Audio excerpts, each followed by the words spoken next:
Alright, so we're at the first commercial break. Yeah. And already no dialogue has been spoken at all, which is great. What the show does is because the opening scenes of the episodes, they're just a musical interlude. And what a great choice for a song, too. Yeah. Nevermind Love. Yeah. Probably a Katie Seagal cover, most likely.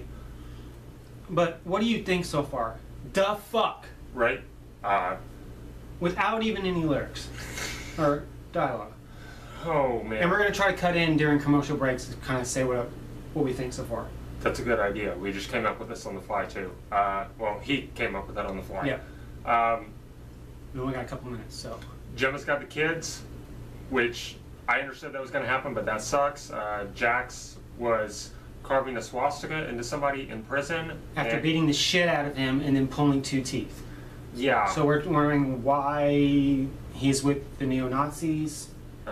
And I suggested that's probably where Marilyn Manson's character is going to come into play. We don't have a name for him yet.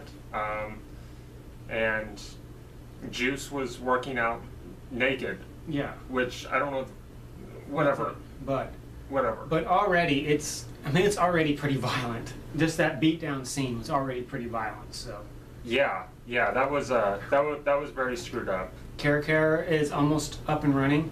Looks like Lila might be in charge, which is great. I like that idea. And she kind of gave a really evil, worried kind of look to that cage in that bathtub. Yeah, so. yeah. And Unser was putting flowers on Tara's grave, which had no marker at all. Yeah, very little, like this big. Yeah, it was like, yeah, it was like a prisoner marker. Yeah. When somebody does a prison, I mean, nothing, just very plain and simple. So that's where we're at so far. So that's see you it. in a few. Yep. Okay, commercial break number 2. As if we already haven't said, spoiler alert. There's gonna be spoilers. It's kind of the whole point. Kind of the whole point of us reviewing the episode.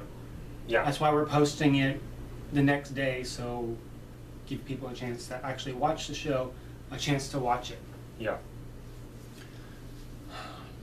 Okay, so well, Jax was doing something for the AV. Yeah.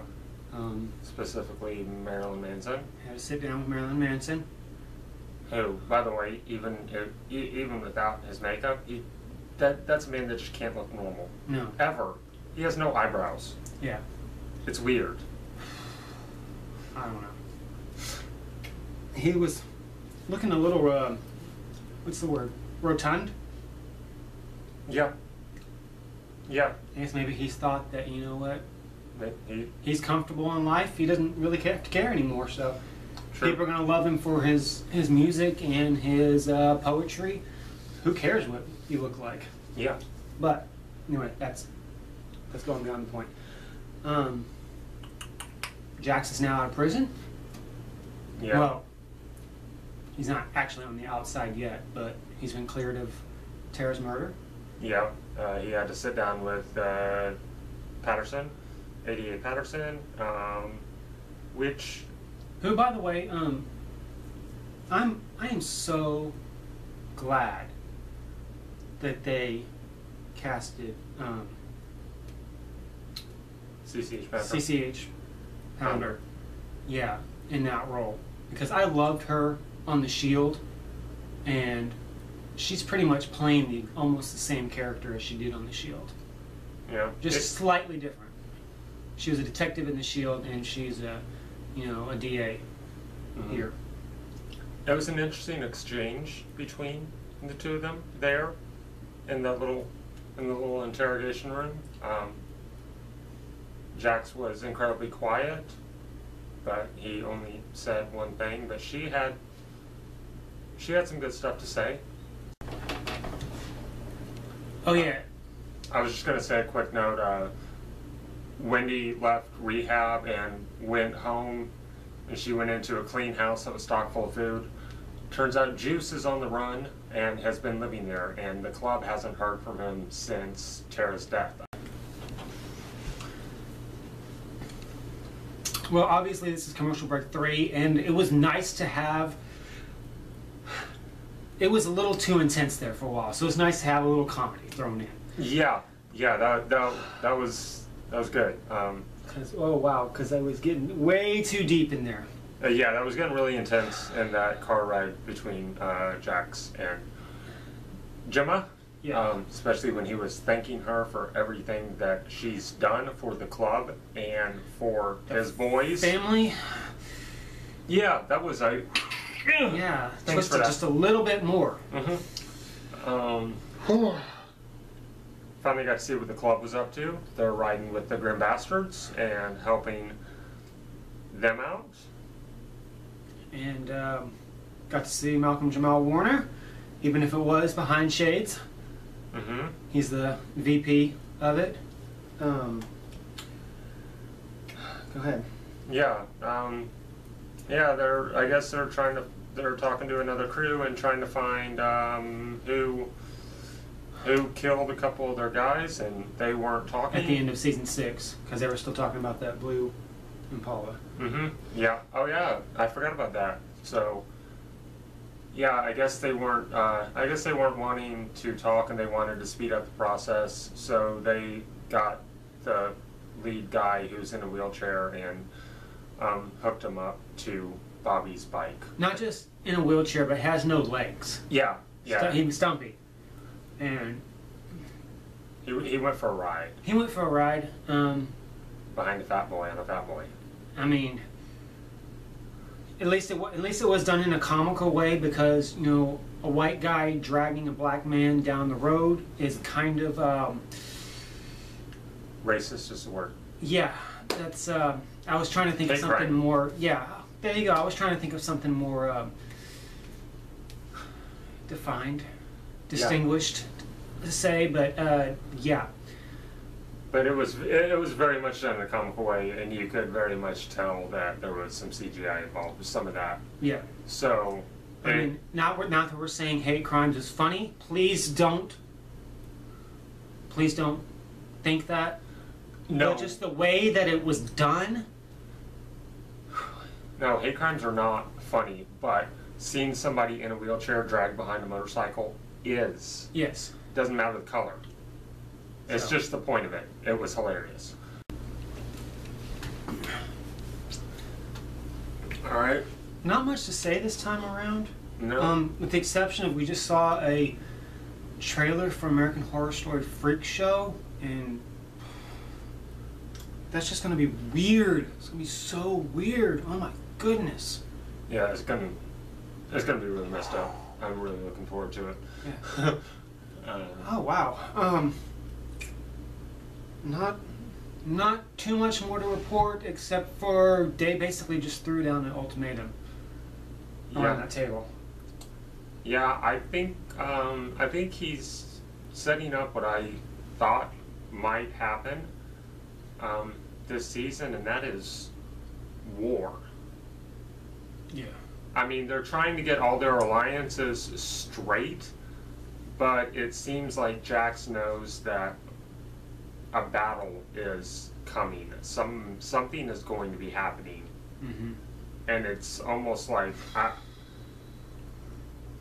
I think there's a possibility that it's going to be set up to where every club and gang is just going to be going at each other. Giant gang war. Yeah. Maybe that's what they're. Oh my God, that almost looks almost exactly like mine. Indian motorcycle. No, sorry. I know it's a random thought that will probably get edited out. Yeah. But and what the heck is with why is Happy not wearing his cut? I want to know what the heck that's all about. I think that it might have been because it looked like he just got that smiley face. So maybe that's why he didn't have it on. Because he may have like literally just come from getting it. Yeah, because it was kind of bleeding, but still. Yeah. That's a lot of weight to be putting right there. Leather is heavy. But Happy just doesn't. I don't know. I would never think that I would never see him at the table without a cut on. Yeah. But anyway, There you go. Jackson basically just said, I need to know that every man in this table will die for the man next to them. Mm-hmm. So it looks like maybe that's where it might be setting up. Yeah. Why it might be more intense than a Red Wedding. So. Well, chalk up 4 more people dead so far this episode. Yeah. That's body count up to 5 now, right? 2, No. 3, 4, 5. I guess I don't know. 5, maybe 6, plus a wheelchair dragging. Yeah, it's getting up there. Yeah. Yeah. Black pastor doing a white pastor in the butt while the white pastor's eating out a Nubian princess while another pastor is filming it. Uh-huh. I think you got it all That there. That was all a little bit messed up. And what was the point of it? I don't know. I really hope that he's just not doing stuff just for shock value or whatever. I mean, I know he doesn't, but I'm sure that there's going to be some sort of explanation for it. I really hope so, because that was not necessary. Yeah. Jax seems to be working something. I don't know what yet. Because it looks like there's going to be a big party at Cara Cara. Uh-huh. Or Red Woody Red Woody Productions, yes. So, But nobody knew about it. Jax just said it on the fly because he wanted to get Alvarez and Lynn there. So I don't know what that's about. so I don't know if he's going to... He's setting something up. If he's being sincere about wanting to do this, or what his ulterior... Or even if he is being sincere, what his ulterior motive is going to be. Yeah. We'll see. Because this is... I can already tell that this is going to be a season just like last season, where you never know what he's going to be thinking. Yeah, it's going to be a series of WTFs. Yeah, and it's always gonna be leading up to things the whole time. But so many secrets. Yeah. Just so many secrets. Jax is actually worse than Clay at that in a lot of ways. In that aspect. And the fact that he said he didn't want to be here and at the head of the table, he was trying so hard to get out of gun running in legitimate business, and it's just not working. Mm-hmm. So it looks like it was nice in season 6 for him to try that, but yeah. He's going back to outlaw. It is. Pure outlaw. So. All right. Yeah.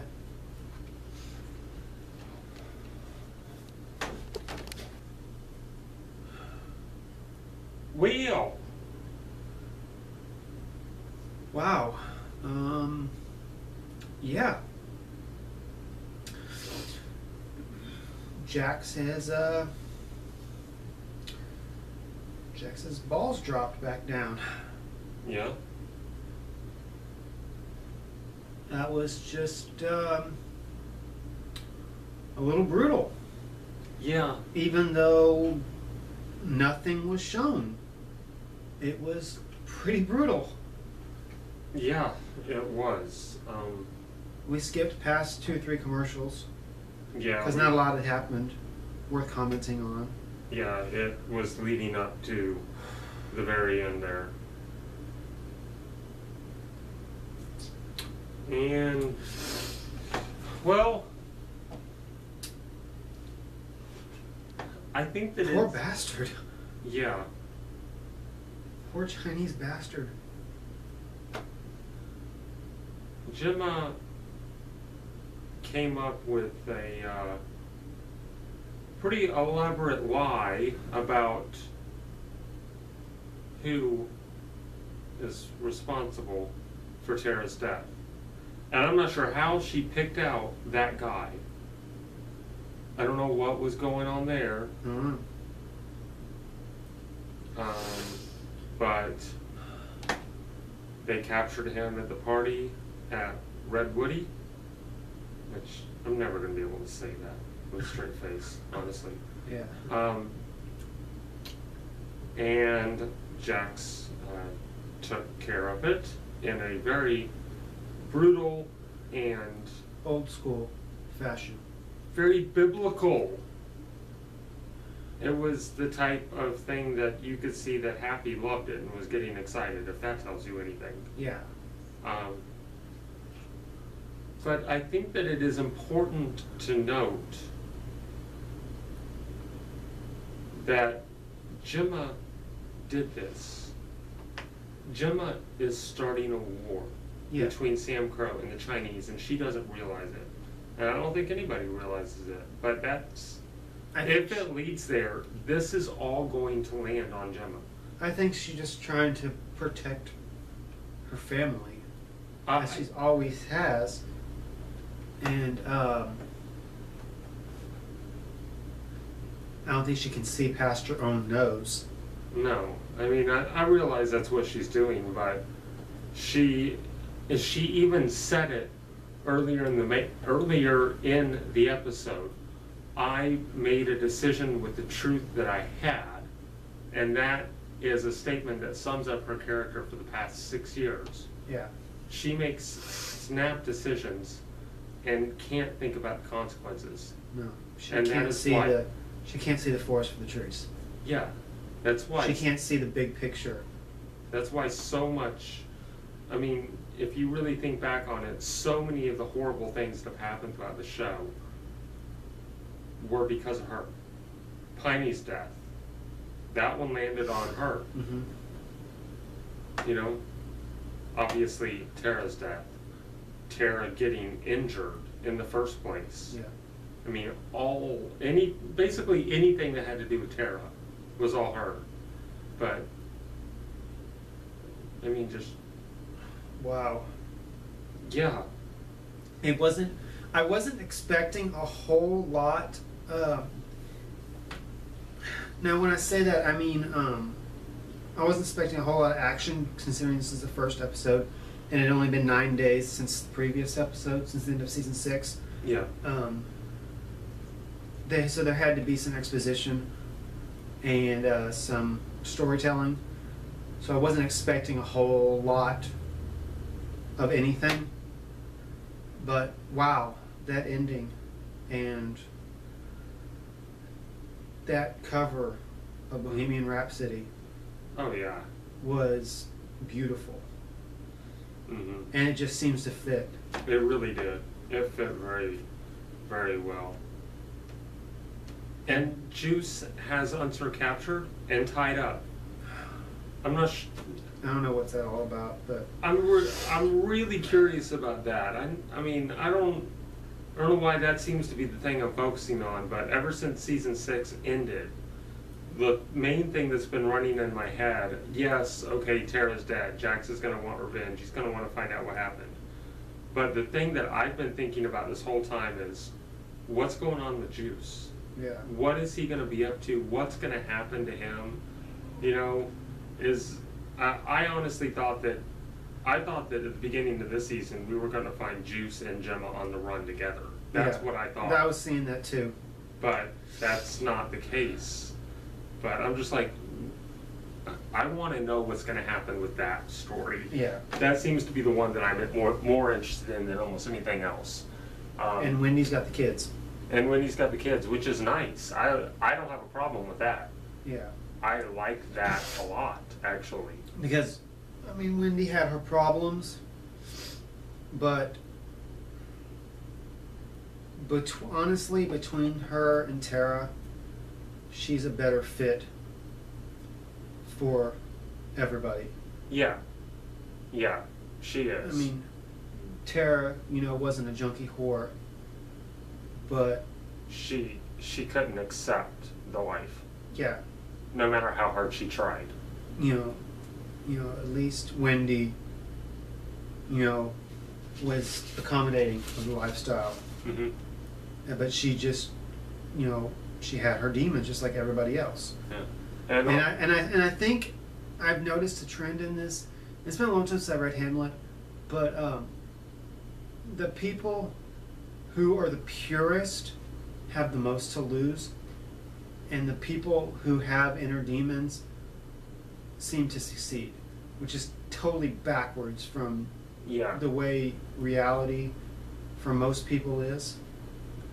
I don't know if that's makes any sense, but it does to me, especially in the concept of the show. Mm-hmm. I'm talking about in the concept of the show, not in real life. Yeah. I don't. I mean, I would agree that that seems to be the way things are kind of going in this show. I don't know how that relates to Hamlet. I've actually never read Hamlet. Well, I'm just going by, it's based on Hamlet. Yeah. But, I mean, if you think about it, Donna was the first. Yeah, and she had nothing. She had nothing. Yeah. She was very pure. She was... innocent. Yeah, an innocent. That's a better way to think about it. Tara, until she moved back to Charming from Chicago, was that same way, and she got sucked into the life. Mm-hmm. If she just stayed the way it was, she might have, ever since Wendy has come back, in, was it season 3? That she started coming back around? Yeah. 3 or 4. She's been trying to do things the right way. Even in season 6, when her and Tara were trying to make the deal behind everyone's back, she was doing it for the right reasons. Tara wasn't. Yeah, Tara was doing it just to be spiteful and vengeful. Mm-hmm. And most of the problem, Tara's been trying to do things correctly. Jax has been the one that's been causing all the trouble with it. Even Tara and Gemma were seeing that, at different times, that she's trying to do what's right, but Jax just refused. He was refusing the whole time to let her back into their life in any way. And that's where the real problems came from. Wendy wasn't causing any problems. She was trying to do what's best, and I think maybe Jax has finally halfway seen that. Seeing that, she's paid her price for, almost killing Abel. Yeah, I would say she has paid her penance. She has paid her penance, and she's, she did have the backslide in season 6, but. Well, that was halfway understandable. I think overall she, has redeemed herself the most. Oh yeah. Out of anybody. Oh, definitely. And I'd be interesting. It'll be interesting to see where that relationship takes it. Mm-hmm. If Jax is going to go back to her or not. I wouldn't mind seeing that. At the same time, it would also be nice. It'll be very anticlimactic that, it would just mean that, Tara was just kind of a nothing. A distraction. A distraction, yeah. Which I would hate to see. If nothing else, it's just nice that Jax is allowing her to be there again, period. Mm-hmm. Even if she's just going to be basically a babysitter, that'll be something. Yeah. And I think that that's possibly what it's going to end up being, because I see this as a season where Jax doesn't really want to be around the boys too much. Yeah. He's going... Because he said a lot at the end of season 6. He's out of jail, even though he was planning on being in for a long time. That's got to be quite a shock to him. Yeah. To have his mind set that I'm going to jail for a long time, and I will not see my kids for a very long time. And all of a sudden, boom, he's got to be thrown back into the whole mix of life. So he's going to want to focus on the club and trying to get everything figured out there. Yeah, and I don't know where that's going to go. I guess 12 more episodes to find out. They really didn't give us a whole lot of clues. As to anything, no. In this one, as to where anything's going. They talked about trying to make peace with it.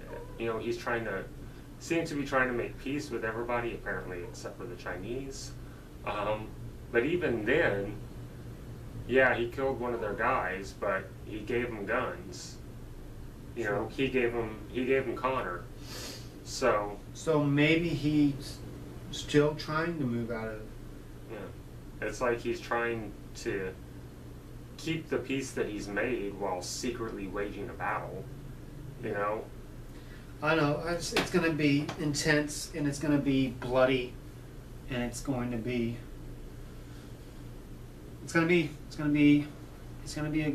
a ride. Yeah. It's going to be the last ride, and it's going to be interesting. So. Oh, very much so. So I guess. Yeah. Not really a whole lot of predictions so far. Like I said, they're not really giving us a whole lot. And that's nice. I mean, it'd be nice to have it as a, kind of like, boom! Here it is. Yeah, this was really, even though there was a lot of action in this episode and a lot of intense things happened, it seemed to all be more setups and exposition than anything. Yeah. So. But I think we're closing in on about 25 minutes, so. Let's wrap this up. Yeah. And, yeah. See you next week.